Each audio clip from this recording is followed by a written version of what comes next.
Hi, my name is Frances Southwick, and I'm an osteopathic family physician in Pittsburgh, Pennsylvania. I'm in my 4th year of practice, and I heard about the ACGME and the idea to change some of the policy, and so I just am recording this video related to that. I think the 16-hour limit for interns should stay, and I think that the 8 to 10 hour limit between shifts, or mandatory between shifts break, should definitely stay. I can give you a few examples of working over 16 hours and what life was like then. After a 20-hour shift, I drove home around 11 p.m. and when I arrived home I found that I had driven all the way home with my lights off. So that was not safe. The next thing was a friend of mine did get in a car accident after a 24-hour shift in the parking lot. He was fine, but it was worrisome that he had a car accident. And we know that that's one of the metrics that just hasn't improved. Gets worse when residents are working too long. I had a surgical friend who, like a lot of surgical residents, was expected to just constantly break the work hour rules. And so one particular week she was working over 130 hours, and she was praying for car accidents, actually, so that she could get hurt enough to not go to work.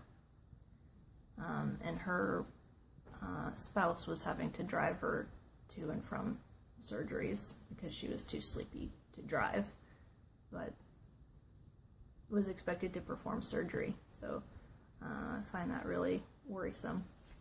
And I wrote this book called Prognosis Poor, and it's about medical training and my experiences. And I just wanted to read you a couple things about sleep deprivation. This is based on a chapter in my book just about sleep research. Okay, so this is what we know. Number 1, lack of sleep affects motor skills, cognitive performance, and mood. And out of those 3 metrics, mood is the most significantly affected. I think that's pretty clear.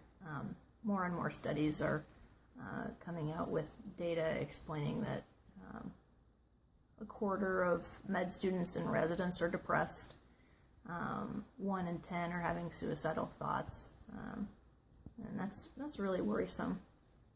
Secondly, related to overall functioning, partial sleep deprivation, which is frequently interrupted sleep, is more damaging than long-term or short-term sleep deprivation, which is what residency is all about, really. Constantly interrupted sleep, like being on call in-house. Number 3, sleep-deprived people are more aggressive toward their partners. Number 4, chronic sleep loss can lead to depression. I think we went over that a little bit. Number 5, sleep is essential for memory consolidation and decision-making, both of which I think are just core to learning during medical training. Number 6, sleep-deprived individuals speak less clearly and have longer temporal order judgment thresholds, which means it takes them longer to remember which object came first after being presented with 2 objects in succession. So that's troubling.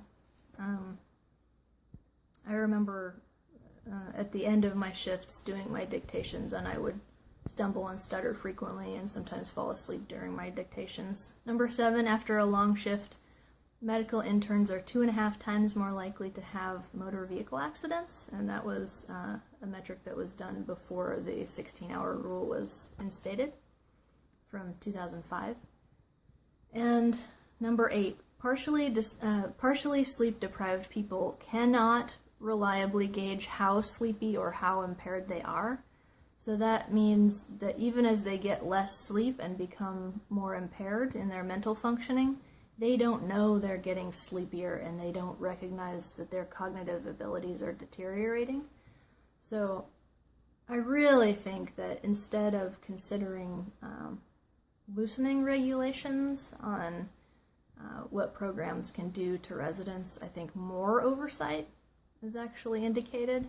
And I'm very concerned that we're going the wrong way here if we take away the 16-hour and do away with the 8 to 10 hour between shifts. Thanks so much. And again, I'm Frances Southwick. I'm an osteopathic physician in Pittsburgh, PA.